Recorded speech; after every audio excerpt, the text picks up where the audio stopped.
I don't like that. I don't like surprises. So you don't like when we just start off the bat and I don't tell you these things? No, I kind of do, actually. But I just also want to make sure that I have my intro song makes it in, because like I always love Craig Ferguson. I don't like his show, but I like intro songs. So I feel like we should mention this now that we're in a new platform. Welcome to the Nuts and Bolts podcast. I'm your host, Noah Sharfman. I'm joined with the man who needs no introduction except intro music itself, Bear Davis. Coach, thanks for joining me. Not a problem. Glad to be here. You know, we've done this in the past, but this is the first time we've been up and running on MLL Radio, where it's Wednesday night here. And we're doing this a little bit differently this time. We actually have 2 turntables and 2 microphones, versus when we used to just be doing this on a little camcorder, sitting side by side next to each other, sharing a microphone. Upgrades. How's it feel to not actually be, touching thigh to thigh during this thing? I don't know. I like the quaintness of the way we used to do it, but this works. I do like, now that we have this full setup and we're ready to go, I can actually stare into your eyes while talking to you. So it's now it's getting creepy. Now it's getting creepy. Well, I think that we just got to let our listeners know, what this is all about. It's really just us talking machine for a half an hour here.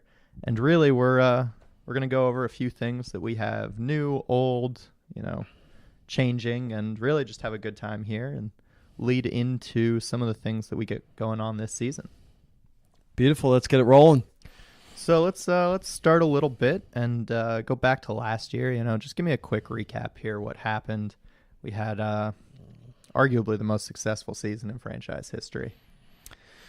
Yeah, no, it was definitely a fun process. I mean, it was started off in training camp, getting the guys in camp and starting that vibe of, just a whole new positive build. And we started off with a series of road games and a couple close losses, and getting the guys to gel. And then you watch things start to come together for us and make that run at the end of the year. And we learned a lot about each other, a lot about who we want to be, as the machine, and formed an identity that fits with us and our fans and certainly our players.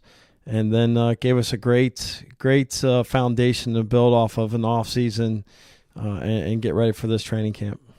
So last year was your first full season at the helm. You took over midway through 2013. Was what we saw last year from the team, was that Bear Davis Lacrosse? Oh, I don't know if it's necessarily Bear Davis Lacrosse. I mean, I'd say it was all of us effort to make it what it was. I mean, I think you need someone that has a vision, but certainly the guys changed my vision week to week, on what we could do and with our capabilities and incredible staff that we have. I mean, so many great minds in the game that we're able to just keep adding to it. So I'd say it was a collective project on everyone's part to. I think I did have a vision. I mean, I love fast play, but the shot clock kind of helps that as it is. There's no way really around that. So you touched on something that I actually had at the top of our list here for this little show rundown here. Staff changes for this year. We're going to start with the biggest change, which might come to a shock, but it's actually yourself. So can you just explain to all of our wonderful fans, the change you went through about end of last season, where it's brought you in the new role with the machine here, and what you're now doing on a daily basis? Coming into as the vice president has really allowed me to just put, go elbows deep into what the machine is on a daily basis, not just on the field, but off the field, and get out in the community, the lacrosse community here in Ohio.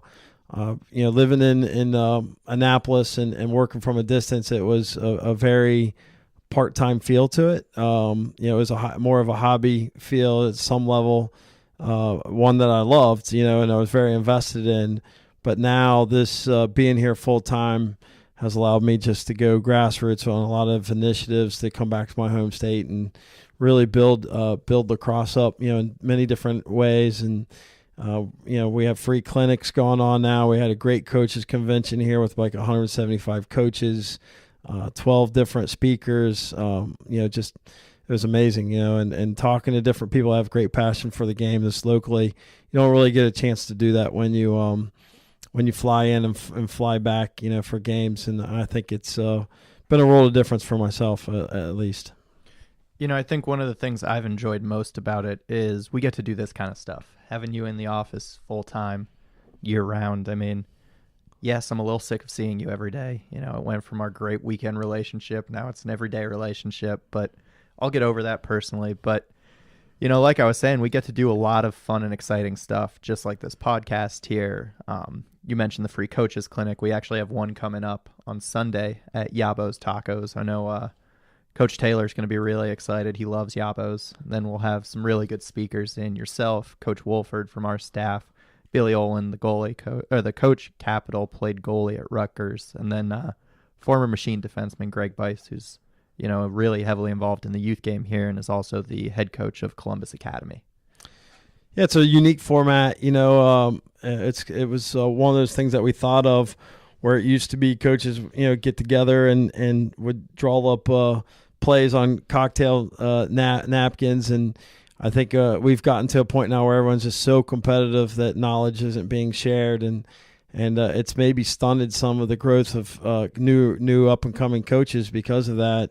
And just wanted to make sure that we kicked that door open again and said, hey, you know what, we're all in it for the kids, and the more that we share knowledge, the better the coaches are going to be, and whether it's over a taco and a beverage and and a couple great guys that we can talk lacrosse with, and let's do it. And that really shouldn't cost anything. When we put together a huge production, then obviously we have to attach a fee to it. But these kind of things I think should be a little bit more organic. Yeah, and I think from the coach's perspective, getting out of the house on a Sunday because, honey, I got to work. I got to go learn lacrosse, help the boys play. Like, that's a pretty good excuse to be able to give somebody, isn't it? Hey, and if your kids like Yabo's Tacos, you can even bring them. Just throw them on the other side of the restaurant. Let them eat some tacos. So let's get back into our staff changes here. We announced last week a couple of promotions. Tom Mariano goes from our assistant coach to our associate head coach and director of player personnel. What's in this new role for Tommy? You know what? Really, it's not much different than what he was already doing. All we did was give credit due where it has, where we needed to put it, and he was one of the first hires, and Coach and I go way back. We've been friends for a long time, and most of our time together, we've been on opposite sides of the bench, coaching against each other. It's been a joy, being able to coach with one of your great friends, and learn. Actually, what's been great for me is just learning about him in a different perspective. We've never coached together. We run camps and clinics and stuff, but his interactions with the players and his in-depth knowledge of the college players and what's coming down the pipe really made it a natural fit. And we were able to kind of go towards things that we both like to do and share that knowledge to kind of build, well, not kind of, but to really build a great chemistry. So one of the things that I overheard on the sidelines last year was one of the officials told Tommy that only the head coach was allowed to yell at him. So is this push on Tommy to become the associate head coach, is that so he can now yell at the officials? Well, I don't know if they're going to buy that. I don't know if they're going to buy what we're selling if we say that, but maybe we'll have to get name tags or something, and then we'll have to say. So he needs business cards, is what you're saying. Yeah. There'll be, like thing one and thing two. They're both allowed to yell at you. So one of the things you mentioned about Tommy's role is the in-depth knowledge of the college players. He's coaching at Pace. He had coached Sacred Heart for, I think longer than I've been alive. And, we really see the work he puts in when it comes time for the supplemental drafts and the college drafts. Last year, he kind of took lead on our supplemental drafts, and you look at the roster, you have guys like Dana Wilbur and Bobby Datillo that, despite not pronouncing Datillo correctly the entire year, Tommy really circled and said those are guys we need on our team, and they end up contributing in huge roles. What value does Tommy bring there in the sense of being able to bring those guys in, and how are we looking for that to go even further this year? It's a lot. There's a little bit of average of numbers in the law of averages. It's like how many guys that you're going to get in the supplemental draft, and you look at where you need to build out some depth, and then it goes to who it's a grind. The MLL is such a grind for players, such a lot of self-discipline, and a lot of that can be lost if you're just watching tape and you don't know that person up close and personal. And I think that doing your homework, finding out what they're doing career-wise, can they handle the grind? What kind of person are they? How can they handle it? And Coach did a great job of talking to different coaches, talking to guys that these guys played against, talking to them, picking their brain a little bit, seeing where they're at mentally and physically, and it's paid off. And I think it did again in this supplemental draft. We're pretty excited about some of the guys we got there that might be able to add to what we've already built. And then in games, Tommy is in charge of the defense. How's he kind of taken that under his wing in the year and a half he's been with the team? What are we looking to change from last year? And, how do you see Tommy putting his stamp on that? He's getting a lot of the guys that we both inherited a roster, and I think over time you get guys that are going to fit towards the your schemes and what you want to do. And the guys that we inherited did a great job. I mean, phenomenal job of adapting and making changes. Even if it was outside of their comfort zone. Now I think it's more of your own pieces. You're starting to put your own ink in the pen per se, and I think you're going to see a little bit more of that out of the defense. Last year, offensively, we got to a point where we were a little bit more set. As far as like our personnel coming into 2015. Now we needed to focus on the defensive side, maybe get that to where we needed it to be. So again, congrats to Tommy. We've spent way too much time talking about him already. I think that, the next step's to have him on in some form on this podcast so we can just make fun of him for about a half an hour. But we're going to move on to another guy that earned a promotion with us. He finished his first year last year, and I guess I'll start off by asking, is there anyone in the sport of lacrosse with better hair than Dom Marzano? Oh, no, absolutely not. I mean, I think that if you're going to take if you're going to take a model and you're going to say, I mean, there's certain, Patrick Riley in basketball. I mean, every sport has, what's the hockey guy, Barry Melrose. Yeah, Barry Melrose for hockey. I mean, every sport has their guy. You're like, that's the hair, and Dom Marzano, for sure, that's our guy. Now, if we were talking NFL, would that be Hank Stram, or did the hat cover it too much? Because the hat was so iconic. I don't know. I have to think. I mean, I'm more of a Dan Marino. I think he wasn't a coach. He was a quarterback. It's true, but I like his hair. Well, maybe he's probably got overshadowed for his isotonic gloves. I don't know. All right, so Dom last year was in I hate when you do this to me, by the way. You What's get me that? talking about random stuff. We got to get back on track. Keep us on track. No, the random stuff is what our 3 listeners enjoy. Oh. One of which texted you and said we needed a new podcast, which is why we're sitting down. So. Oh, okay. Very good. All right, so Dom is in his second full year with the team. He was recently promoted to assistant coach and operations manager. I'm probably going to take a lot of credit for the operations side of that, being that, that's my wheelhouse as the director of PR and ops. But what has Dom brought to the team in year one? And, I assume that it's similar to Tommy, that he's really, outperformed his original role, and that's why we were in this position we were to promote him. Is that correct? Yeah, Dom's position came about after the first season. We looked at where we were making some errors, and a lot of it was in our box area, and we felt like that's a place that we could gain advantage in a game, and so we brought Dom in.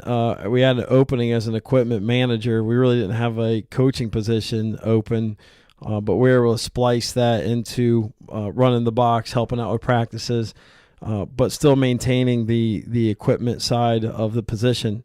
So Dom grabbed onto that position and said he would do it. We offered it to him, and he took it with a smile on his face. Not only did I felt like he perfected it, over time. I mean, he learned the box. I mean, coming from the early part of the year to the end of the year, I felt like he grew so much in that area as a coach. It was phenomenal.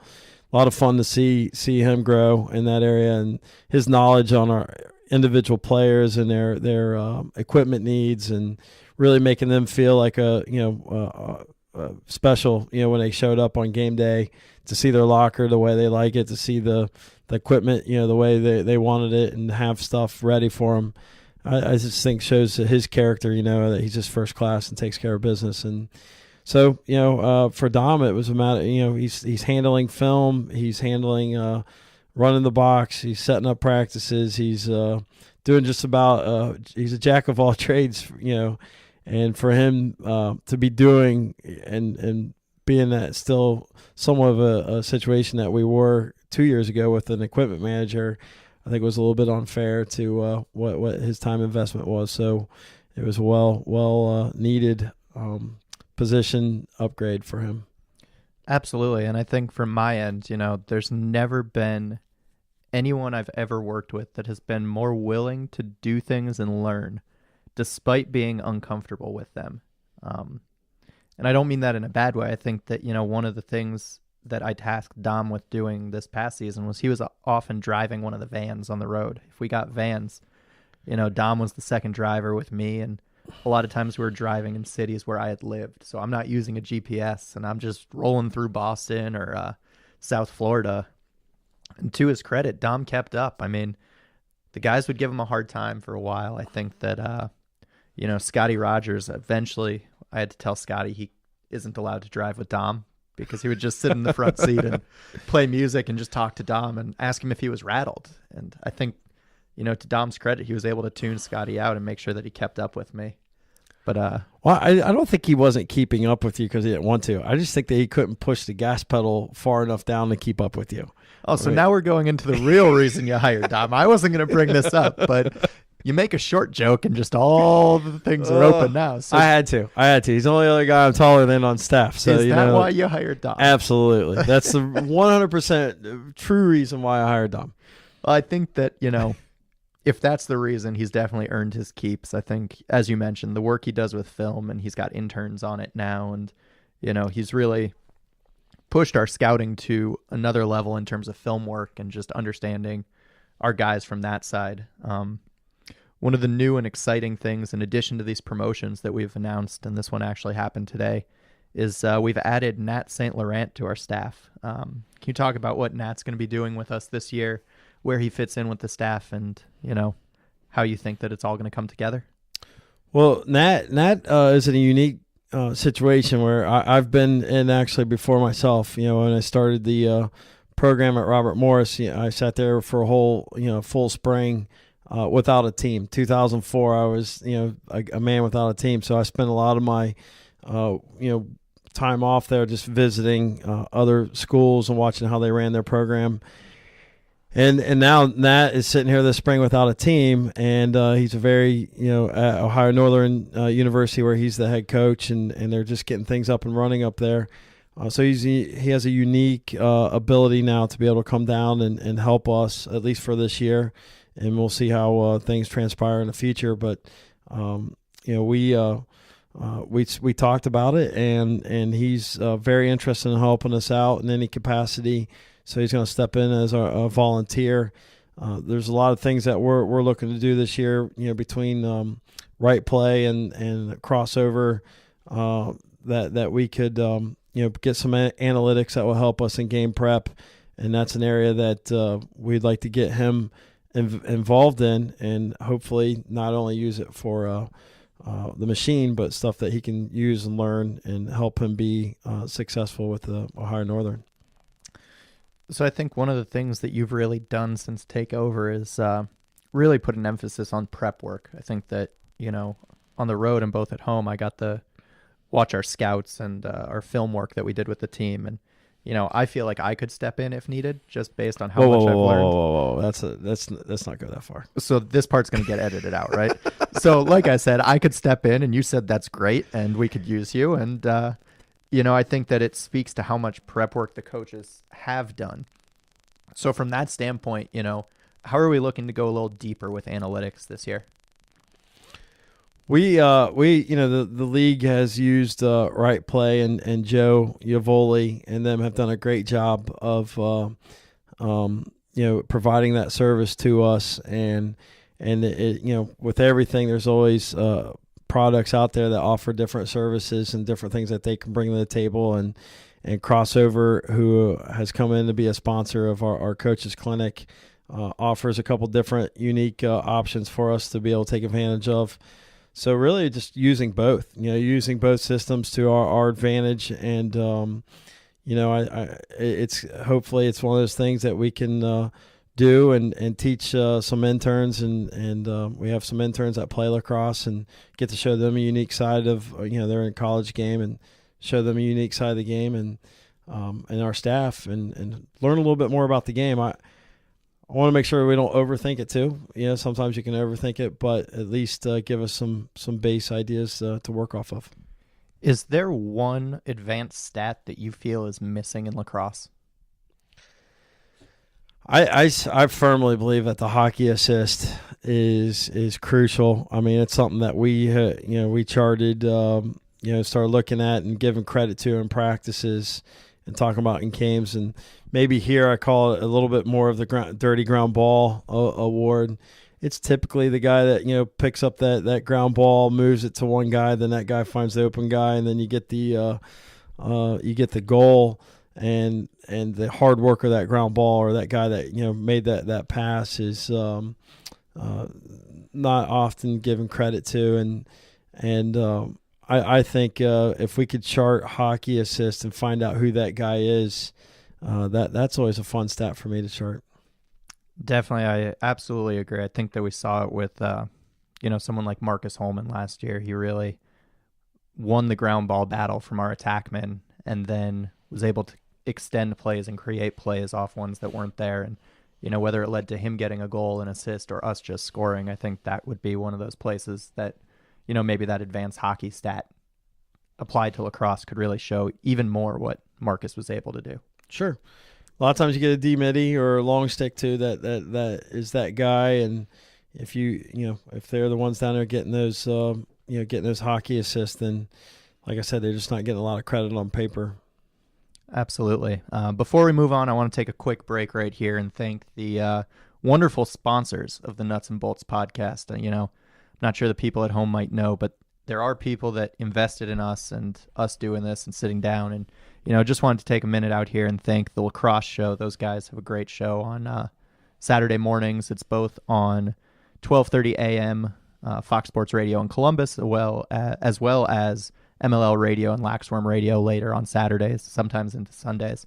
I want to thank CG's Auto Body, Midwest Lacrosse, Stoss Brewing, Chubby's, Yabo's Tacos, and 1808 for their support of both our Nuts and Bolts podcast and the Lacrosse Show, and eventually, as soon as the season starts up, our home game broadcast, which will be available on MLL Radio whenever the machine plays in beautiful Delaware, Ohio.